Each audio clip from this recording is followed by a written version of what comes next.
முல்லைக்கு தேர் கொடுத்தவன் பாரி. கடும் குளிரில் நடுங்கிய மயிலுக்கு போர்வை கொடுத்தவன் பேகன். தனக்கு கிடைத்த அரிய நெல்லிக்கனியை ஔவைக்கு கொடுத்தவன் அதியமான். நாகம் தந்த ஆடையை இறைவனுக்கே கொடுத்தவன் எந்திரன்.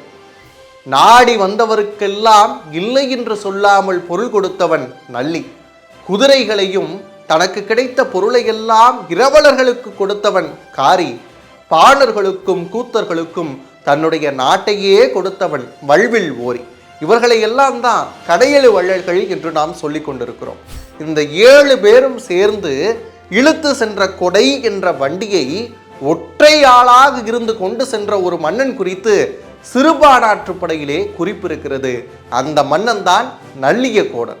எழுவர் பூண்ட ஈகை சென்னுகம் விரிகடல் வேலி வியலகம் விளங்க ஒருதான் தாங்கிய உரனுடை நோந்தாள். தன்னை நாடி வந்த வறியவர்கள் எல்லாம் விண்மீன்களாக சூழ்ந்திருக்க வானுரு மதியம் போல நில ஒளியாக இருந்தவன் யார் அப்படின்னு பார்த்தீங்கன்னா நல்லிய கோடன் என்று சிறுபானாற்றுப்படை பதிவு செய்கிறது. 7 வள்ளல்களும் இல்லாத இடத்தை ஒற்றை ஆளாக இருந்து நிரப்பியவன் தான் நல்லிய கோடன். இதிலிருந்து அவனுடைய கொடை சிறப்பினை நாம் அறிகின்றோம்.